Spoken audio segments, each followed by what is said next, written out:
کم آن انشا، دیر ہو رہی ہے، جلدی کرو یار. آج علیزی کی رخصتی ہے، تمہیں اس کی طرف سے شرکت کرنی ہے. تمہیں وہاں چھوڑ کر مجھے دوسری طرف جانا ہے. پھر ایان نے کہا کلائی پر گھڑی باندھتے ہوئے. سامنے سے جواب نہ پا کر اس نے سر اٹھایا تو سامنے انشا سر تھامے بیٹھی تھی. کیا ہوا انشا، اب تک تیار نہیں ہوئی؟ دیر ہو رہی ہے ہمیں، ایان نے پوچھا اس کے کاندھے پر ہاتھ رکھتے ہوئے. کیا کروں، میں خود تیار ہونے لگتی ہوں، آپ کی لاڈلی نازلی رونے لگتی ہے. 2 دفعہ اس کے کپڑے بدل چکی، اچھا خاصا دونوں نے زچ کیا ہوا ہے. اب اس کی حالت دیکھیں آپ. اب اس کا اشارہ جنید شاہ کی طرف تھا جو 3 سال کا تھا اور سارا پاؤڈر خود پر گرا چکا تھا. 7 ہاتھوں سے منہ پر لگا رہا تھا. میرے شہزادے نے بھی کپڑے خراب کر دیے، وہ جنید شاہ کو پکڑتے ہوئے بولا تھا، جو شرارتی نظروں سے دونوں کو گھورتا رہا.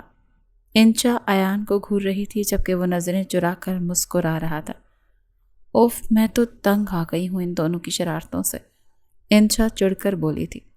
اچھا ٹھیک ہے، دونوں کو ریڈی کروا دو، میں دونوں پر نظر رکھ، تب تک تم ریڈی ہو جانا، ایان نے مشورہ دیا. اسی وقت عمر کی کال آ رہی تھی جس پر انشا نے گھورا. گھبرا کر وہ کال کاٹ گیا تھا. اوکے ٹھیک ہے، وہ جنید کو تیار کروا رہی تھی جلدی جلدی، ساتھ ہی ساتھ بڑبڑا رہی تھی. آج ہی زینب بی بی کو جانا تھا گاؤں، ورنہ وہ سنبھال لیتی دونوں کو. ایان آپ نے دیکھا نہیں؟ اوف، نازلی کو دیکھتے تو صحیح. دیکھیں کریم کھانے بیٹھ جاتی ہے جب موقع ملے. دیکھتے کیوں نہیں آپ ان شیطانوں کو؟ وہ جنید کو لگ بھگ تیار کر چکی تھی جب اس کی نظر 1 سال کی نازلی پر جو کریم کھانے میں مصروف تھی، 7 کپڑے خراب کر چکی تھی. جنید شاہ اسے تھما کر اب نازلی کو تھام گئی. انشا اور تبھی انداز میں بولی، ایان اب اس کے کپڑے خراب ہوئے نا تو آپ گھر پر بیٹھ جانا دونوں بچوں کے پاس، میں چلی جاؤں گی علیزے کے پاس. میرا آج اس کے پاس ہونا ضروری ہے، سمجھے آپ؟ اچھا یار، ریلیکس ہو جاؤ، اب ایسا کچھ نہیں ہوگا. کچھ لمحوں بعد وہ دوبارہ بولا، ویسے انشا میں تو ایک اور بیبی کا سوچ رہا ہوں. ایان کے انداز میں صاف شرارت تھی، پر انشا اتنی تپی ہوئی تھی کہ بغیر سمجھے بولی، چپ کر جائیں، ایسا سوچیے کبھی مت، مجھے معاف کریں، سمجھ نہیں آتا کس پر گئے ہیں یہ دونوں. وہ چڑ کر بولی تھی، مجھ پر تو نہیں گئے، میں تو اچھا خاصا پیدائشی شریف قسم کا رہ چکا ہوں. ایان ہنوز شرارت کے موڈ میں تھا اور وہ پہلے سے کافی بدل چکا تھا. وہ اب ہنسی مذاق کر لیتا تھا. پتہ نہیں کس پر چلے گئے ہیں یہ دونوں. انشا بھی اتفاق رکھتی تھی اس کی بات سے، اسی لیے ایسے بولی تھی. اب وہ نازلی کے کپڑے اتار کر دوسرے پہنا رہی تھی. اس کے ہاتھ اور منہ کو وائپ سے صاف کر چکی تھی. تم پر اور ایمان پر گئے ہیں اور کس پر جانے؟ ایان نے شانے اچکا کر کے ساتھ کہا. وہ جنید کے گال کو چوما تھا. ایک لمحے کو شدت سے دھڑکا انشا کا دل. کتنا کچھ یاد آیا انشا کو اس لمحے. ایان وہ بس اتنا ہی کہہ سکی. انشا نے نظریں چرائیں اس لمحے. وہ آج بھی اتنی ہی شدت سے یاد آیا. اس کا ہنستا مسکراتا چہرہ بھولنے جیسا نہیں تھا. ایان نے ایک نظر اسے دیکھا اور نازلی کو اٹھا لیا. اب جلدی سے خود تیار ہو جاؤ، عمر کی کالز آ رہی ہیں، دیر ہو رہی ہے مجھے، ایان نے کہا. اوکے.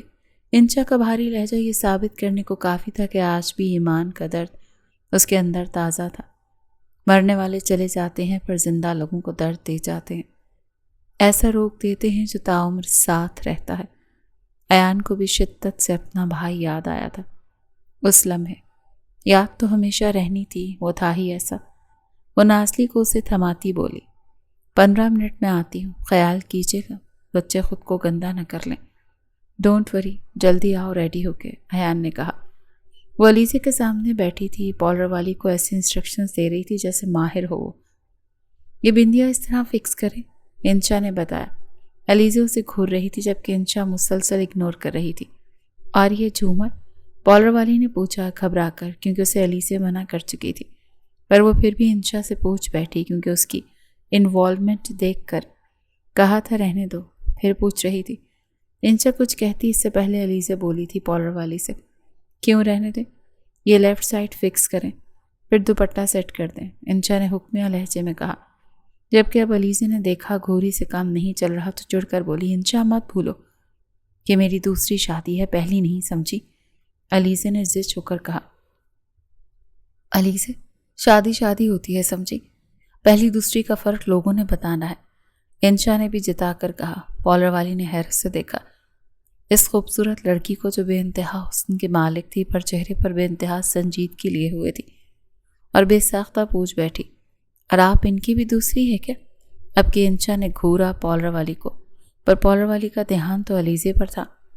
ہاں ان کی بھی دوسری ہی ہے، تو پھر ٹھیک ہے، پالر والی بولی تھی بے ساختہ۔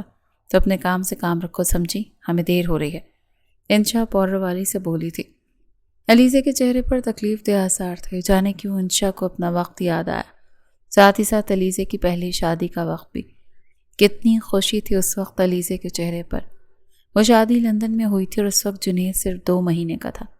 تب بھی وہ اور ایان گئے تھے اسے لے کر، خاص علیزے کے لیے، شادی سے 15 دن پہلے، جبکہ عمر اور نازیہ شادی سے 4 دن پہلے آئے تھے شادی اٹینڈ کرنے۔ وہ شادی ایک آئیڈیل شادی رہی تھی، ڈھیر ساری رسمیں، ہر ایک رسم انجوائے کرتی علیزے، اور اس کا منفرد انداز سب نمایاں تھا۔ کیا شادی تھی، کتنے دن انشا اور ایان ذکر کر رہے تھے، انہوں نے بے انتہا انجوائے کیا تھا یہ ٹرپ۔ کتنی عجیب بات تھی، اتنے بڑے پیمانے پر ہوئی ویڈنگ صرف 1 سال ہی چل سکی، کیونکہ جب 1 سال اولاد نہ ہونے کی صورت میں دونوں نے ٹیسٹ کروائے تو حمزہ کی رپورٹس نارمل تھیں، جبکہ علیزے کو ڈاکٹر نے صاف بتایا تھا کہ وہ ماں بننے کی صلاحیت نہیں رکھتی اور ایسا کوئی علاج نہیں بنا جو اس کے مرض کو ٹھیک کر سکے۔ یہ جھٹکا دونوں کے لیے بڑا تھا۔ ہمیشہ حمزہ جو بہت بڑے دعوے کرتا تھا محبت کے، سب دھرے کے دھرے رہ گئے۔ 15 دن بعد اس نے علیزے کو ڈائیورس پیپر دے کر اس رشتے کو ختم کیا اور علیزے خاموشی سے الگ ہو گئی، بغیر کسی تردد کے، ورنہ لندن میں اتنا آسان نہ تھا طلاق ہونا، پر علیزے کے سرنڈر کرنے پر اتنا جلدی ممکن ہوا۔ حمزہ بغیر کچھ کہے سب کر گیا اور علیزے کو شدید ذہنی اذیت دے گیا۔ وہ اندر ہی اندر اس کا احساس رکھتی تھی۔ وہ تو سوچ چکی تھی کہ اگر وہ دوسری شادی کرنا چاہے گا اولاد کے لیے تو وہ کوئی رکاوٹ نہیں بنے گی، بلکہ اس کا ساتھ دے گی، پر حمزہ نے تو اسے اس قابل میں نہیں سمجھا اور اس بات نے اسے اندر سے توڑ دیا، جس کا نتیجہ یہ نکلا کہ طلاق کے 2 دن بعد اسے شدید نروس بریک ڈاؤن ہوا۔ گل صاحب ٹوٹ کر رہ گئے تھے، اکلوتی بیٹی اور یہ اجڑی حالت ان کی کمر ہی توڑ دی تھی۔ کسی اپنے کی ضرورت پڑی تو انہوں نے ایان اور انشا کو کال ملائی اور وہ دونوں واقعی آ گئے۔ اس وقت دونوں نے بہت ساتھ دیا ان لوگوں کا۔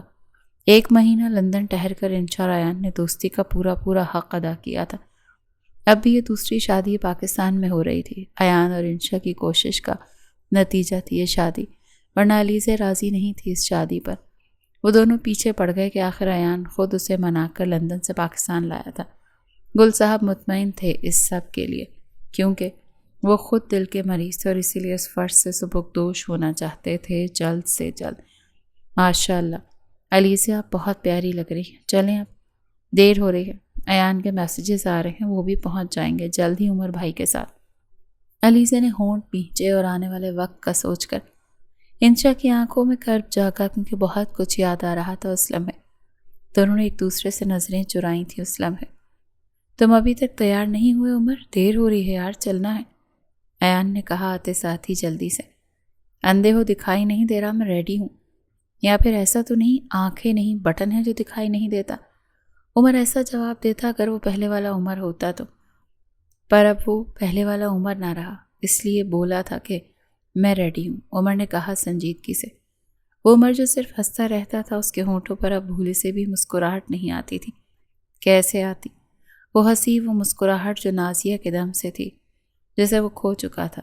ہاں، وہ اپنی متاع جاں، اپنی شریک حیات نازیہ کو کھو چکا تھا، جو منو مٹی تلے سوئی پڑی تھی، عمر کو زندہ لاش بنا گئی تھی۔ آج سے 1 سال پہلے جب نازیہ کی کیمو تھراپی سٹارٹ ہوئی تھی، تبھی اسے سمجھ آ گیا وہ کینسر جیسے مرض سے لڑ نہیں پائے گی، اور تبھی اس نے ایان کو بلا کر اپنے دل کی خواہش ظاہر کی کہ وہ علیزے سے عمر کی شادی کروا کر پرسکون ہو کر مرنا چاہتی ہے۔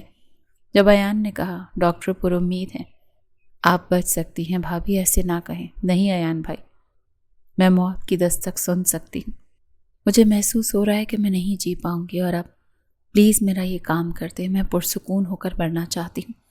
نازیہ نے تکلیف سے کہا میری زندگی میں یہ کام ہوتے دیکھنا چاہتی ہوں، کیونکہ میرے جانے کے بعد عمر نہیں کریں گے دوسری شادی، پلیز۔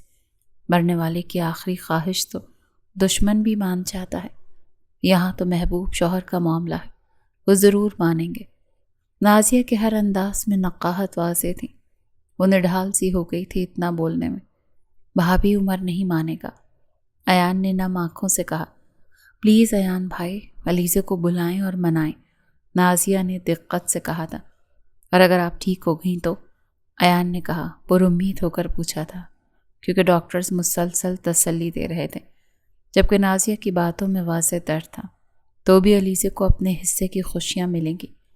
پلیز سوچ سمجھ کر میں نے یہ فیصلہ کیا ہے، نازیہ نے کہا۔ وہ فیصلہ کر چکی تھی اور پیچھے ہٹنے کو کسی صورت تیار نہیں تھی۔ پھر ایک ہفتے کے اندر اس نے سب کو منا لیا۔ گل صاحب مطمئن تھے اپنی بیٹی کے لیے، جبکہ عمر ہونٹ بھینچے نکاح نامے پر سائن کر رہا تھا۔ دوسری طرف علیزے بھی گھٹن محسوس کر رہی تھی، پر باپ کی التجاؤں نے ہونٹوں پر قفل لگا دیے تھے۔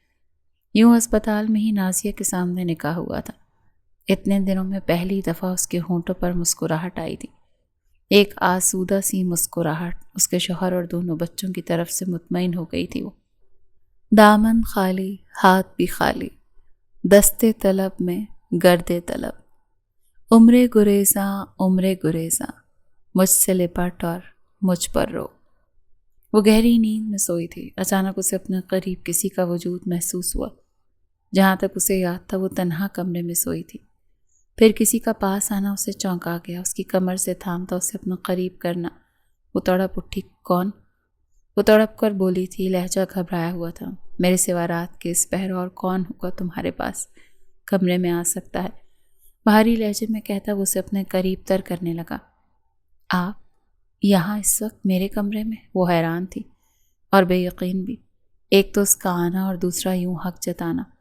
وہ بس اتنا ہی کہہ سکی، ذہن کچی نیند سے بیدار ہونے کی وجہ سے الجھا ہوا تھا۔ ہاں، تمہارا شوہر، تمہارا مجازی خدا۔ اس کے لہجے میں بولتا حق اور ملکیت کا احساس اور حق جتانے والے انداز۔ وہ تڑپ ہی تو اٹھی تھی۔ کتنے زخم جو ناسور بنے ہوئے تھے اس کو ادھیڑ چکے تھے یہ شخص اسی لمحے وہ تڑپ کر اٹھی اور کمرے سے جانے کا فیصلہ کر گئی۔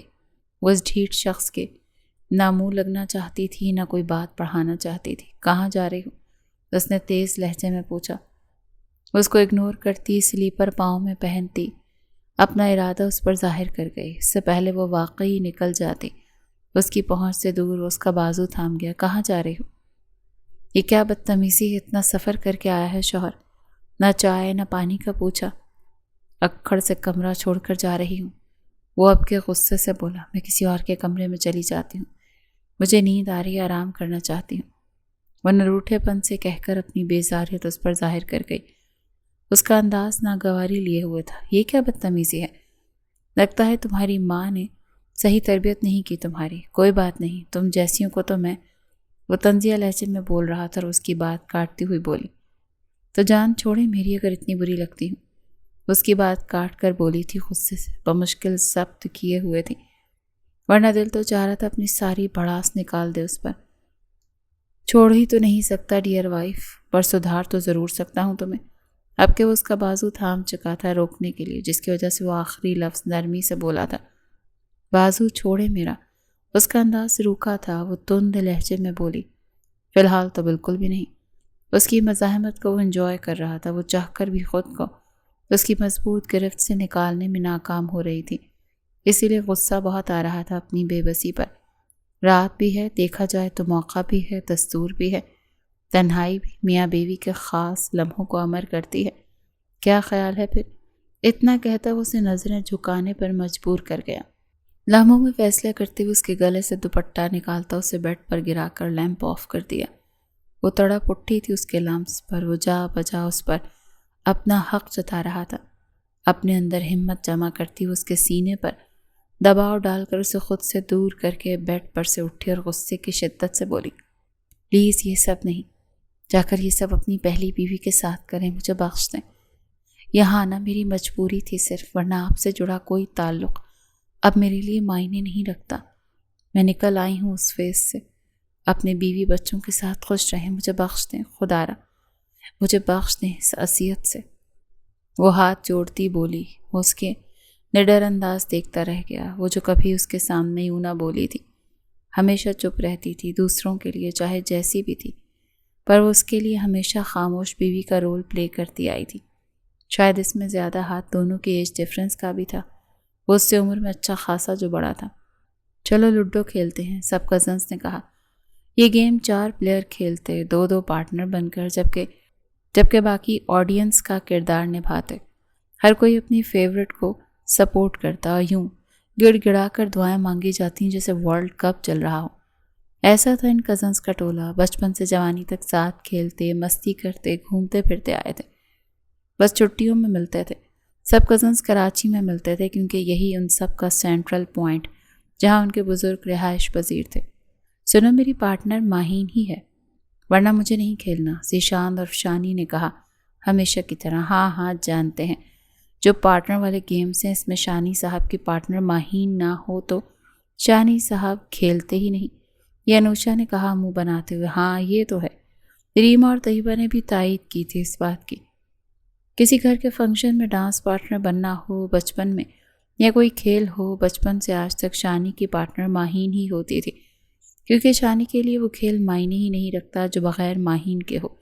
سب سے زیادہ ناگوار کسی کو گزرتا تھا ماہین اور شانی کا پیار تو وہ نور کو تھا، کیونکہ نور اور شانی کی عمر میں 1 سال کا فرق تھا، جبکہ ماہین اس سے 3 سال چھوٹی تھی۔ تو نور کا خیال تھا شانی کو لڑکوں کے علاوہ کسی فیمیل کزن سے اٹیچ ہونا چاہیے تو وہ نور ہونی چاہیے تھی، جبکہ نور اور شان کی فیملیز لاہور پذیر تھی، ان کا ملنا بھی زیادہ ہوتا تھا، جبکہ ماہین تو کراچی میں رہتی تھی، کم ملتی تھی۔ یہ بڑا سا گھر جس کے بڑے شبیر احمد آفندی اور ان کی اہلیہ نذیران آفندی تھیں، جن کے 5 بچے تھے، 3 بیٹے اور 2 بیٹیاں تھیں۔ بڑے بیٹے مدثر آفندی جن کا ایک ہی بیٹا تھا، زبیر آفندی، جو لندن میں رہائش پذیر تھے پچھلے 12 سالوں سے۔ اس سے چھوٹا بیٹا نادر آفندی جن کے 4 بچے تھے، ریحان، طیبہ، ماہین، سب سے چھوٹا علی تھا۔ سب سے چھوٹا بیٹا قادر آفندی جس کی ایک ہی بیٹی تھی انوشیا۔ تینوں بھائیوں کی سب سے بڑی بہن شائستہ آفندی تھی جو تھوڑا دور کے رشتہ داروں میں بیاہی گئی تھی، جن کے 5 بچے تھے، دانش، ذیشان، پھر ریما اور اس کے بعد تیمور اور دعا تھے، جو لاہور میں رہائش پذیر تھے۔ سب سے چھوٹی بیٹی شاہدہ تھی جس کے 2 ہی بچے تھے، نور اور ارمان، یہ بھی لاہور میں رہائش پذیر تھے۔ اس طرح دونوں بہنوں کی آپس میں خوب بنتی تھی، ایک دوسرے سے زیادہ ملنا جلنا رہتا تھا۔ یہ تھا ان کزنس کا ٹولہ جس میں سب سے بڑا دانش تھا جو ریزرو نیچر کا مالک تھا، اس کا ہم عمر ریان آفندی اور ریحان آفندی۔ مدثر آفندی نے ایک ہی وقت میں 3 بچوں کی شادیاں کروائی تھیں، اسی لیے بچے بھی تھوڑے مہینوں کے فرق سے سب کے یہاں اولادیں ہوئی تھیں۔ زبیر اور ریحان پھر بھی باقی کزنس کے ساتھ گھل مل جاتے، پر دانش آفندی نے اپنی طبیعت پائی تھی، ریزرو رہنا، کم ہی کسی سے بات کرنا۔ بچپن سے اپنے باپ طاہر آفندی سے اٹیچ رہا، اسی لیے کم عمری میں ہی میچیورٹی آ گئی تھی۔ باقی بچے مل جل کر کھیلتے تھے، سب سے چھوٹی دعا تھی خاندان کی۔ اب کزنس بڑے ہو گئے تھے، آج بھی اگر وہ ملتے نادر آفندی کے گھر، کیونکہ اپنا آبائی گھر آج بھی نہ چھوڑا تھا انہوں نے، دونوں بہنیں بچوں سمیت ان کے گھر آ کر ٹھہرتی تھیں ماں اور باپ کے گزرنے کے بعد، جبکہ باقی دونوں بھائی باہر ملک میں رہائش پذیر تھے۔ نادر آفندی کا فخر تھی ان کی اہلیہ سعدیہ آفندی جنہوں نے سارے خاندان کو جوڑے رکھا، کبھی کسی کی آمد پر نہ خود ناراض ہوتی تھیں نہ اپنے بچوں کی ایسی تربیت کی کہ وہ غصہ ہوں، ہمیشہ ان کے یہاں رش لگتا تھا سب کا، وہ اور ان کے بچے دل سے ویلکم کرتے تھے گھر آئے رشتہ داروں کا۔ اس بار بھی بہنیں رہنے آئی تھیں، رات کے کھانے کے بعد سب بچے مل بیٹھ کے یا موویز دیکھتے یا لوڈو کھیلتے یا باتیں کرتے یا کوئی انٹرٹینمنٹ لگا دے رکھتے تھے، جبکہ بڑے مل بیٹھ کے آپس میں باتیں کرتے تھے، ہمیشہ کی طرح قہوہ پیتے تھے۔ آج رات قہوہ پیتے ہوئے اچانک شائستہ نے کہا، نادر جانتے ہو میں نے اپنے ذیشان کے لیے نور کا ہاتھ مانگنے کا سوچا ہے، تم کیا کہتے ہو اس بارے میں؟ ان کے لہجے میں واضح خوشی جھلک رہی تھی۔ اس رشتے کو لے کر شائستہ نے اپنے چھوٹے بھائی سے پوچھا، آپا ماشاءاللہ اپنے گھر کی بیٹی ہے، اپنوں میں جائے، اس سے اچھی بات اور کیا ہوگی؟ ویسے آپ سے فون پر میں نے کہا تھا طاہر بھائی سے پوچھ لیں تو میں اپنا ریحان کا ہاتھ مانگنے آؤں ریما کے لیے، آپ نے بتایا نہیں پھر۔ نادر سچ میں تم نے میرا دل خوش کیا، میری بیٹی کے لیے کہہ کر، اس سے زیادہ کیا سکون ہوگا میرے لیے کہ میری بیٹی میرے ہی بھائی کے گھر پہ ہو۔ پر طاہر نے کہا ہے کیا یہ اچھا نہیں کہ ہم تم سے دوہرا رشتہ قائم کر لیں؟ دانش کے لیے ماہین کا ہاتھ مانگنا چاہتے ہیں۔ ویسے اگر تم نے طیبہ کا رشتہ نہ کیا ہوتا تو یقیناً ہم طیبہ مانگتے، پر بہرحال ماہین بھی ہماری بچی ہے تو اسی لیے دانش کے لیے ماہین کا ہاتھ مانگتے ہیں، پر آپا عمروں کا فرق بہت ہے، انہوں نے فکر سے کہا، کیونکہ یہی ایک مسئلہ تھا، ورنہ تو ہر لحاظ سے دانش افندی خاندان کا لائق لڑکا تھا۔ نادر اتنا زیادہ بھی نہیں، اگر تم سوچو 10 سال اتنا بڑا فرق بھی نہیں ہے۔ دیکھا جائے تو تم اور بھابھی میں اتنا ہی فرق تھا، اور دیکھ لو خاندان میں سب کا فیورٹ کپل رہا ہے آج تک تم دونوں کا۔ یوں تو دونوں میں 8 سال کا فرق تھا، جسے شاہدہ نے ابھی بڑھا چڑھا کر 10 کہہ دیا تھا، پر آپا میں سوچ کے پھر بتاؤں گا۔ پھر 3 دن مسلسل وہ اپنے بھائی کو قائل کرتی رہیں، اور ساتھ ہی اپنے بڑے بھائی کو اعتماد میں لیا ہوا تھا، جنہوں نے بھرپور حمایت کی کہ گھر میں ہی رشتہ ہو جائے، اس سے اچھی اور بات کیا ہوگی، کیونکہ خاندان سے باہر اپنی بچی دیں۔ دونوں بھائی ہی بہن ان کے قائل کرنے میں کامیاب ہو گئے تھے۔ سچ میں نادر دانش جیسا کامیاب بزنس مین لڑکے کا رشتہ میری بیٹی کے لیے آتا 1 منٹ دیر نہ کرتا، اور ایکسیپٹ کرنے میں۔ خاندان کا سب سے لائق بچہ ہے، خوش نصیبی ہوگی یہ ماہین کی جسے ایسا جوڑ ملا ہے۔ یہ نادر افندی کے بڑے بھائی نے کہے الفاظ تھے۔ یوں بڑوں میں آپس میں رشتے طے ہو گئے تھے، بچوں کے جن سے بچے بے خبر تھے۔ ڈیڈ آئی تھنک یہ مناسب نہیں، مجھے ماہین پسند نہیں، کیونکہ اس میں ابھی بچپنا ہے، میرے ساتھ سوٹ نہیں کرے گی، دانش نے کہا، پر انداز ناگوار تھا۔ دانش، یہی بات ریما کے لیے میں سوچتا ہوں، وہ جذباتی بہت ہے، تھوڑی برداشت کی بھی کمی ہے، میں ایسے ہی اپنی بیٹی کا رشتہ نہیں کرنا چاہتا، وٹا سٹا کرنے سے بہت سے فائدے ہیں، اور مجھے یہی مناسب لگ رہا ہے، یہ ریما کے حق میں بہتر ہوگا اور تمہارے بھی۔ طاہر افندی نے کہا، اوف پاپا، پر بھائی بہنوں کے لیے بہت کچھ کرتے ہیں، تم ایک رشتے کی حامی نہیں بھر رہے۔ مجھے ریما کی تیز طبیعت کی وجہ سے دھڑکا لگا رہے گا کہ کبھی بھی وہ اپنے لیے مشکلات کھڑی کر سکتی ہے، جبکہ تمہارے اور ماہین کی وجہ سے مجھے تسلی رہے گی کہ کم از کم جو بھی حالات ہوں گے، ریحان اور اس کے گھر والے میری بیٹی کے لیے مشکلیں کھڑی نہیں کریں گے۔ طاہر نے اپنے بیٹے کو سمجھایا۔ پر بابا، دانش نے چڑھ کر کچھ کہنا چاہا، پر وہ اس کی بات کاٹ کر بولے، پلیز دانش، آج تک تمہاری مانتے آئے ہیں، کبھی ایک بات ہماری بھی مان لو۔ وہ بس دیکھتا رہ گیا اپنے باپ کو، جبکہ دوسری طرف اس کی چپ کو اس کی حامی سمجھ رہے تھے۔ موم، ایسے کیسے ہو سکتا ہے؟ ذیشان نے کہا، بیٹا، تمہارے ماموں مان گئے ہیں ماہین اور دانش کے لیے، اسی لیے ہم نے تمہارا رشتہ نور کے ساتھ کرنے کا فیصلہ کیا ہے۔ شائستہ افندی نے کہا نرمی سے، ماموں مان گئے ہیں؟ ایسے کیسے؟ ماہین سے پوچھا ہوگا انہوں نے، ذیشان نے پرسوچ انداز میں کہا۔ شان، تم بتاؤ میں کیا کروں؟ ایک ماں نے اپنے بیٹے سے کہا۔ ذیشان باپ سے زیادہ ماں سے اٹیچ تھا، جبکہ اس کا بڑا بھائی دانش باپ کا لاڈلا تھا۔ مجھے نہیں پتا، آپ جائیں یہاں سے اس وقت بس، شان نے دکھ اور غصے کی ملی جلی کیفیت میں کہا۔ ان کے جاتے ہی وہ نڈھال ہو کر بیڈ پر گرا، ایسا لگا دل عطا گہرائیوں میں ڈوبا ہو، جیسے سانس گھٹنے لگی ہو، جیسے دل پر آری چلائی ہو کسی نے۔ یا اللہ، کیا کروں؟ کیسے برداشت کروں گا اسے اپنے بڑے بھائی کے ساتھ؟ مجھے سوچ کر ہی سانس لینے میں دشواری ہو رہی ہے۔ کیا کروں؟ کیا کروں؟ یا اللہ، کیا کروں؟ میں مر جاؤں، جس کے بغیر میرا ہر کھیل ادھورا رہتا تھا۔ وہ کھیل نہیں کھیل پاتا تھا بچپن میں، اگر وہ میری پارٹنر نہ ہو تو اس کے بغیر زندگی کیا ہوگی؟ کیا ماہین وہ زندگی جس میں وہ نہیں؟ اسے کسی اور کا لائف پارٹنر دیکھا، اس سے بڑی بھی کوئی اذیت ہوگی، اس سے بڑا بھی کوئی خسارہ ہوگا۔ مجھے کوشش کرنی ہوگی ماہین سے بات کرنے کی، اس نے سوچا، خود کو مطمئن کرنے کی کوشش کی اس نے، پر دل تھا کہ درد سے بھر گیا تھا۔ محبت ٹھیک ہے، مگر باپ کی، تم فقط بیٹی ہی نہیں، دستار ہو تم۔ یاد رکھنا ماہین، میں نے سارے خاندان کی مخالفت مول لے کر تم کو یونیورسٹی بھیجا، لڑکوں کے ساتھ پڑھنے کو بھیج رہا ہوں۔ کبھی کچھ ایسا نہ کرنا کہ کوئی مجھے کہے کہ بیٹی کو لڑکوں کے ساتھ پڑھایا۔ دیکھو یہ دن دکھا رہی ہے تم کو، اپنا اور میرا مان بنائے رکھنا میری بیٹی، نادر افندی نے کہا تھا اپنی لاڈلی بیٹی ماہین سے۔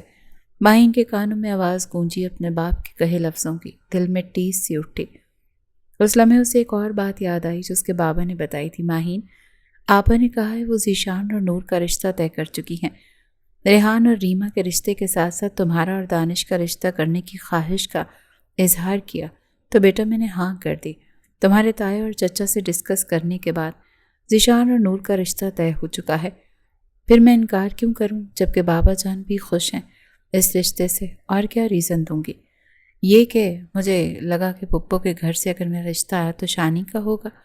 ہاں، یہ کہوں گی کہ اس کے محب انداز میں کئی باتوں سے آج تک یہی سمجھتی رہی، کہ اس کے ریئل لائف پارٹنر میں ہی بنوں گی۔ کتنی بیوقوف ہوتی ہیں نا ہم لڑکیاں۔ ہاں، میں بیوقوف ہی تھی جو یہ سمجھتی رہی کہ وہ روتی رہی تڑپ کر۔ مجھے ہاں کر دینی چاہیے بابا کو، مجھے بابا کے فیصلوں کا مان رکھنا چاہیے اور خاندان میں سرخرو کرنا چاہیے ان کو۔ اس نے فیصلہ تو کر لیا، پر دل جو خون کے آنسو رویا اس کا کیا کرتی؟ بس آج کی رات تمہارا ماتم ضرور کروں گی، کیونکہ محبت کی سمجھ آئی تب اس کا پہلا احساس تم نے ہی کروایا تھا مجھے۔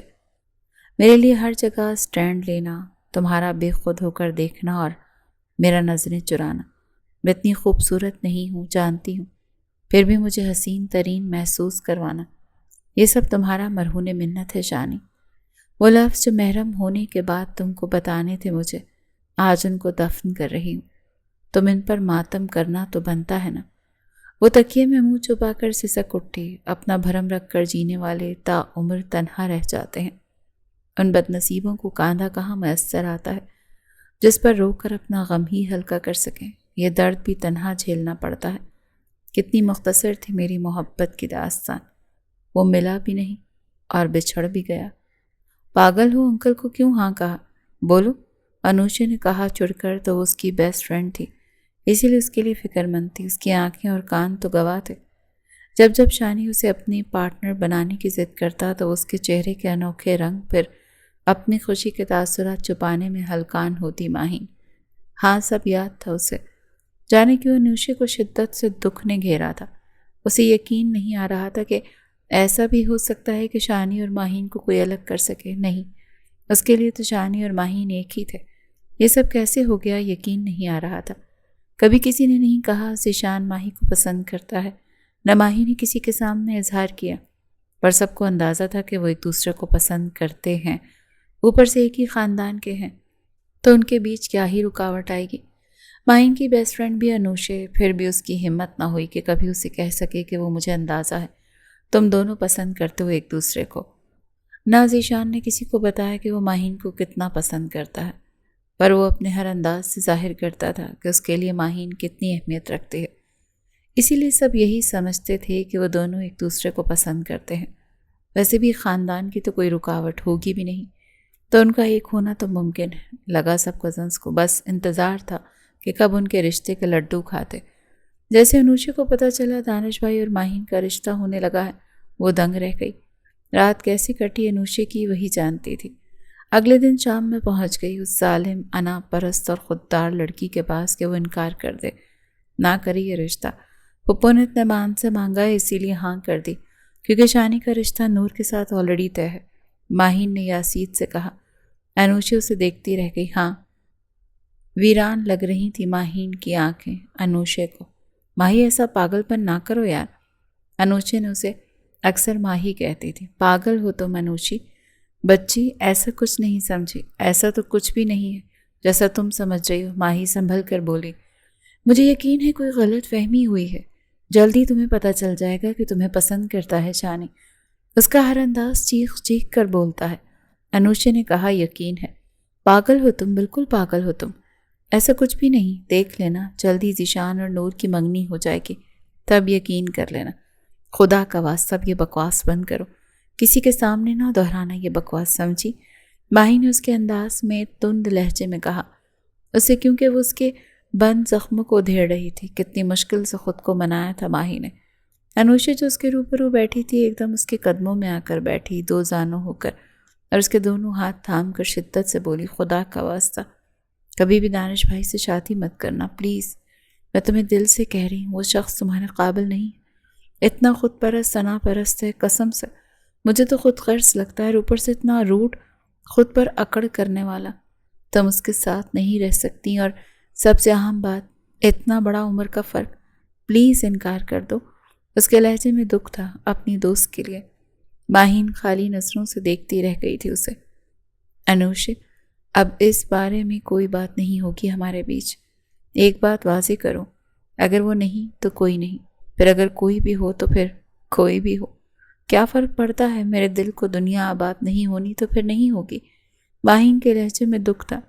یار جو تم کر رہی ہو وہ بالکل غلط ہے، تمہارا فیصلہ ہی غلط ہے۔ ایک تو وہ شخص اس قابل نہیں جس کے ساتھ تم جیسی نازک مزاج لڑکی رہ سکے،